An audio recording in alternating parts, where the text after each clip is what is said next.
I thought I'd arrive early at the lawyer's office. But when my lawyer and I got there, Dave and his lawyer were already in the conference room. Seeing him with an attractive woman triggered my usual jealous reaction, making me feel somewhat inferior to him deep down. At 48, he was more handsome than at 20. Tall and muscular, owning a successful business and leading the local chamber of commerce. I shuddered at the thought that if today didn't go well, I might never feel his comforting arms again. Dave barely acknowledged me. As I followed my lawyer into the room, my face turned pale. When the red-haired lawyer reached out to reassure him, I interpreted it as her wanting to quickly finish the meeting, to pursue him.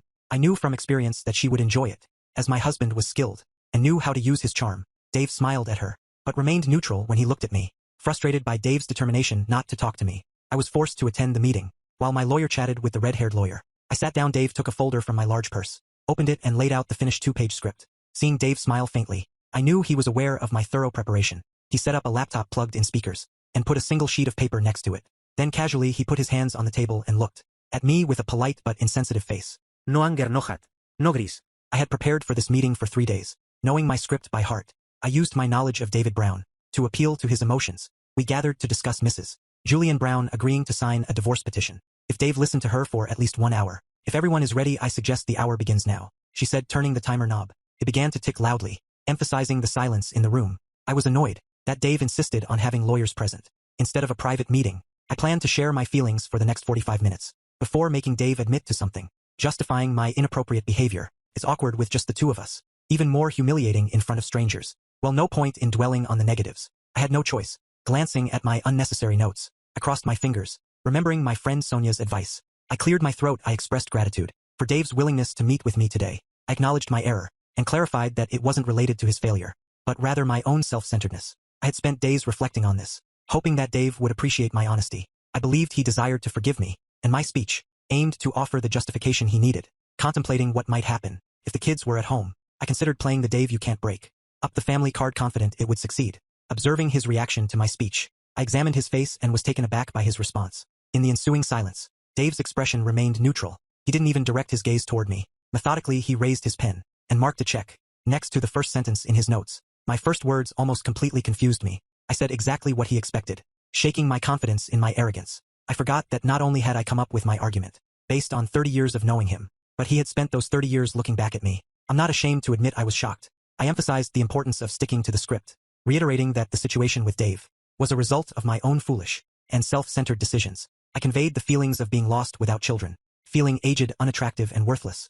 I explained that I met Jason while collaborating on a church committee, describing him as sophisticated and a skilled seducer who knew precisely which buttons to press, and when he began acting like a friend, listening to my problems after church meetings. Last year when you were frequently away, but one day after a church meeting, Jason suggested going to a cafe, and unfortunately I agreed. It all seemed innocent and he appeared as a good friend, so I didn't realize he was adept at breaking through a woman's defenses. Well, from coffee shops, we progressed to restaurants, where he complained about his wife. I know it's a cliché, but by then, I trusted him. The restaurants became increasingly upscale, and the gifts he gave me became more enjoyable. Oh Dave, you can't imagine how nice it is when a guy, 15 years younger than you, tries to win you over, but you'd be proud. Because 4 months ago, he asked me to sleep with him and I declined.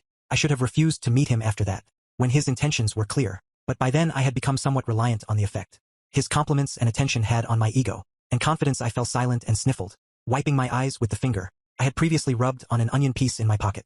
It stung so much that I didn't dare rub my other eye. One teary eye should have been enough. I stopped, started again, faltered and hesitated. Oh honey, I'm so ashamed that I didn't break up with him. He took me to a restaurant and bought $1.300 bottle of Grange, even though he himself doesn't drink wine. Instead of wasting it, I drank almost all of it.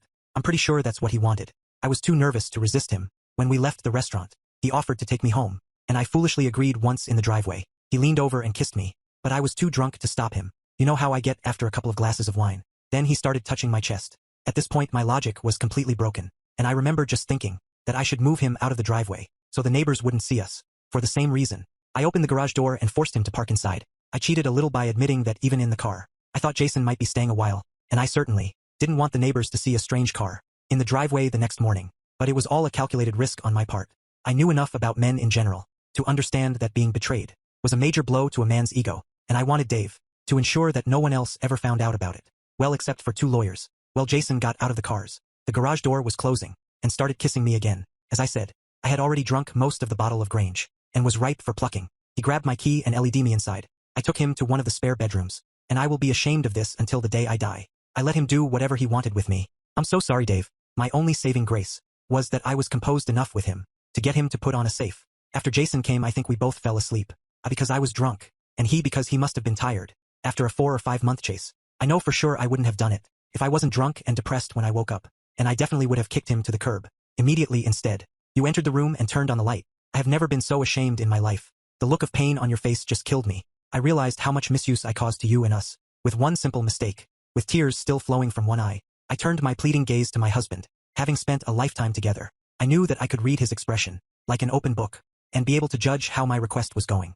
Not true, his expression remained neutral. In fact, he didn't even look at me strange, but he was fiddling with the laptop in front of him. I thought he was writing notes, until he clicked the link on his screen. A voice came from the speakers. My voice, don't kiss me, you reek of beer. What about you, rotten great breath? What, I had one lousy glass of white. The audio clip stopped, and the room fell into a thunderous silence. I think that's how it was. The roaring sound in my head drowned out everything else. Yes, I felt embarrassed and humiliated when Dave walked in on me that night with Jason, before lifting Jason by his hair and beating the crap out of his body. But that was insignificant compared to the fact that I had just been caught in a huge lie. This completely threw me off track. I was so confident that my script would work. My eyes darted around the room. Dave's lawyer smiled slightly. Mine looked slightly embarrassed. Dave just looked at me expectantly, with that damn blank expression. Later, I will never understand why. I didn't immediately realize what it all meant. What the heck? Dave had an audio recording of my meeting with Jason. That night being wound up. It never occurred to me to follow the logic of this. Why does he need a voice recorder there, if he didn't know in advance that he could record something? What else did we say? The silence stretched uncomfortably for a long time, and I looked at the cryptic shorthand of my notes, and looking back, stupidly plunged into the script I had prepared. I clung to him like a drowning man clings to debris. It was only once, it won't happen again. Nothing like that, please. Believe me, I just wasn't strong enough to resist him, but I wasn't so out of control that I wouldn't force him to use a protection, or let him take me on our bed. He wanted it, but I would never do that no matter how drunk I was. We were in Megan's old room, right? Dave just looked at me sadly, and I didn't know what was worse, his sad face or his impassive one. He shook his head and turned to the computer. I felt rather than heard him double-click the icon, and I cringed until, I just like to watch how you lie in front of me. Full of desire, it is very hot. Then once it's finished, another double-click and Jason's voice again. When can we have time in bed again? In your clueless husband's bed. It was so cool. This time Dave clicked and ended the clip. And then just look at me silently accusatory. What could I even say? Everything I claimed was debunked not by Dave, but by my own words protection. It was a one-time drunken mistake. Not getting closeness with my husband in our own bed. The whole thing crumbled as a lie in just 30 words. Stand. I'm speechless, though it was awkward. I looked at Dave for any clue. His neutral gaze revealed nothing. I noticed my lawyer checking her watch, making me focus on the ticking timer. Realizing the 60 minutes I had to salvage my marriage were slipping away, and I admit going terribly. I forced myself to suppress panic. Apologies for the lie, Dave. About it being the first time. I just didn't want to hurt you more than I already had. I thought if I could convince you, it was a one-time thing, and for the exact reason I stated, you wouldn't be so offended. I stumbled back into silence. Should I now admit? I dated Jason several times a week for over 6 months. The trouble was I didn't know what Dave knew. He had recorded conversations, revealing the night he found us. Wasn't the first or only night. But what else did he know? Hiding the recorder where I usually did with Jason. Hinted at suspicion at least one more time. I just didn't know, however. I knew that if I was caught telling one more lie, it would all be over. Well, Juliana. It's time to be vague. Avoid details and stick to the facts. The truth is that Jason did seduce me, and it took a while. He has a thing for older women. It's true that being pursued by a man almost my kid's age gave me an ego boost, I admit it. I was weak. I thought about saying I used the master bed only once. The first time it would be a lie, but put me in a better light. But not knowing how long Dave knew about my extramarital activities held me back. I decided to stay silent on this. However, I couldn't remain silent on everything. Realizing I had limited time to rectify the situation, unsure of the best course of action, I turned my attention to my notes. I discarded the initial points after being exposed, and focused on words highlighted in capital letters. I conveyed that I never ceased to love and respect Dave, emphasizing that I gave him no less love than I always had. I explained that Jason was an additional dimension that didn't diminish anything from my love for Dave, but rather added an overflowing quality, if I could describe it that way. When I fell silent, Dave redirected his gaze to his laptop screen, furrowed his brow and appeared momentarily confused. However, he eventually relaxed again, listening to the recording, a continuation of the earlier soundtrack. I understood that Dave's frown indicated he was searching for an icon on the screen, before realizing it was one of the open files. It would be better if he didn't grasp it, and he evidently started over. Going back to the beginning of the video, I revisited Jason's question about being closeness in our marital bed. Like the first time, I cringed knowing my words once again condemned me with, I already told you never again. Not after the last time. That night, Dave stepped out of the shower, and inadvertently stepped on a large drop of white, for which I was grateful. Dave accepted my explanation about sneezing, attributing the drop to snot. Sinking lower into the seat, I anticipated the predictable words that would follow, although I initially felt smug when I uttered them. That feeling dissipated, distracting Dave by offering to clean his leg, and doing it nicely diverted his attention, commenting, "You have to admit, doll, that your husband sometimes acts like an ignorant idiot." I found discussing how we successfully evaded detection, such as when he had to hide in the closet. When Dave came home early, insulting. Yes, Dave is clueless. Initially I found it sweet that he trusted me so much. Now he's just an ignorant fool. Sometimes, I wonder if we could have time in bed right here. While he's in the room, the mocking tone made me realize I was rehashing a futile point. With these words and such a tone, couldn't even convince myself. I loved and respected my husband, let alone him. Again, confusion set in. Before this meeting, I convinced myself I loved and respected Dave. But after what I did and said, how is that possible? Steeped in the ticking, tense silence after the final nail in my coffin, Dave turned to look at me. I couldn't look him in the face, so I turned to his lawyer. Such contempt on her face made me shudder. Any doubts that Dave was just another client to her vanished. I looked away from her and now looked at my lawyer. She too wasn't quick enough to hide her disdain. Here I am fighting for my future, surrounded by people who think I'm something they stepped into at the dog park, and one of them should be on my side. My confidence dissipated like dew in the midday sun, and my self-esteem quickly followed suit. Perhaps that's why I revisited my notes and chose to adopt an offensive stance. I conveyed to Dave that over the last 6 months, he had been paying me decreasing attention, taking me for granted, traveling for business more frequently, and seemingly distancing himself from me. All of this occurred simultaneously, with the children leaving home, leaving me feeling lost. I expressed how he was never there when I needed him, failing to reassure me about my age and attractiveness, or provide comfort in times of need. Pausing, I noticed Dave's eyes returning to his screen, and I cringed as his fingers danced. Opening the selected file, it became apparent that Jason's words were from just after our second encounter. That fateful night, shortly before Dave reached a breaking point, Jason spoke about our recent lack of bed life, expressing his desire for more frequent encounters. He mentioned a canceled trip, and how I had requested him to limit Dave's diet. Jason explained that he only had the opportunity that night, due to an urgent meeting Dave had to attend. He also expressed a wish for Dave to leave town more often. Well, I want more, retarded and irritated Jason, to which the clip was once again interrupted. Ashamed, I lowered my eyes to the table, avoiding 3 judgmental glances, and recalled my emotional state during the last conversation. The truth was that the novelty of having a lover, even one as young and energetic as Jason, was beginning to wear on Jason, and my actions in betraying my husband had caused me to lose respect for Dave, and it was at least beginning to prick my conscience. Loss of respect more than anything else, I think, was the reason for my emotional distance from my husband. Even as I prepared for this meeting, fully intending to blame him for pulling away from me, I realized that it was a lie. To allow myself to continue to betray him, I emotionally divorced Dave. Cutting him off in bed was an easy decision, simply because Dave's lovemaking was so different from Jason's impatience that it was impossible to confuse the two.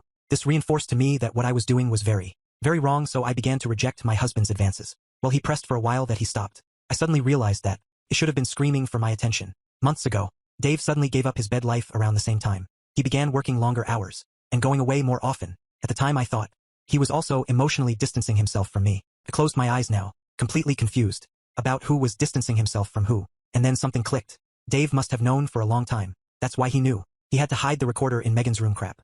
My entire approach to this meeting was to minimize my crime, heal Dave's wounded pride, eat some humble thing, all to get my life back, and the future I so desperately wanted. I thought I was calming a recently wounded bull, but if I was right about him, knowing at least 2 weeks before he discovered Nate confronted me, then he was a lot more cunning than I thought, and I was wasting my time calling to his emotions. Stand in short. I had no idea what to do. I'm much better when I plan than when I'm spontaneous. Hence 2 pages of notes, but I had to do something. Time was running out. The ticking of the clock confirmed this. In desperation, I took my notes and began to look for hope. The pounding in my head made absorbing the words a very slow process. Nothing jumped out. Then I realized that the recordings were a red herring, because the game had changed so much. If Dave knew I was leaving for a while, what was his state of mind? He, of course, was offended by my betrayal, but most of all he was worried about my motivation. Wasn't I satisfied with the quantity and quality of his lovemaking? Do I find him boring and want to explore my kinky side? Did I love Jason? Was I really going to run away with him? I could correct these fears and doubts. I risked looking into those expressionless eyes, wondering if I should risk lying again. If only I could remember what else Jason and I talked about that fateful night. If only I could be sure that this was the only night. David recorded, of course. The sequence had to be suspect. Install recorders, resist. He could not be sure of this for long. He just wasn't a good actor. I desperately wanted to convince him of the truth. I still loved and respected him. My desperate desire that he would not abandon me proved this. It was far beyond my fear of losing my very comfortable lifestyle. But how do I convince him that I respect him, after we've all heard me call him and goofy in front of my lover? What's the point of trying to justify denigrating him to my lover as a sop pea to my conscience, and creating a common bond between Jason and me? Nothing that I could see. The same applied to love for him. If I had caught him deceiving me, the wild horses would not have been able to draw the conclusion out of me that he still loved me. So convincing him that I love and respect him will take time. One time, by convincing him not to insist, that I immediately signed the divorce papers. But how long does that damn timer keep ticking?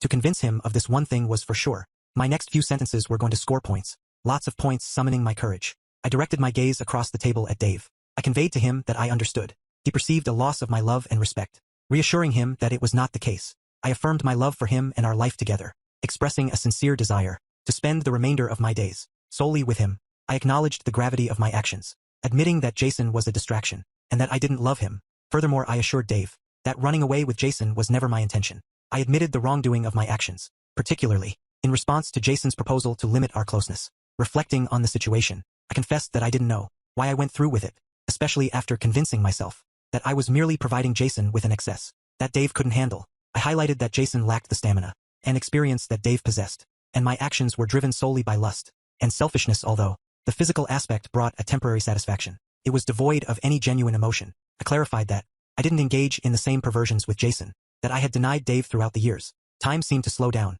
mirroring the pace of those on the verge of pass away. The disintegration of my marriage unfolded in slow motion, with everyone around me moving at a normal speed. To my left, my lawyer expressed her disdain, tossing her pen on the table and turning to me. It was evident that in this moment, I couldn't even pay someone to be on my side. Dave's lawyer leaned to the side to gain a better view of the laptop screen, revealing that Dave was not playing sound files, as I had assumed, but rather video clips. This realization intensified the gravity of the situation. Dave's wife grabbed his hand in a show of support, and though he wasn't looking at me, his reaction conveyed a profound hurt, as if the man meant to support him had betrayed him. I witnessed a fleeting expression of devastation on his face, and a single tear rolled down from the eye closest to me. I questioned whether he was truly suffering, or if he had steeled himself by fixating on the screen. Amidst the chaos, a few irrelevant facts registered in my mind.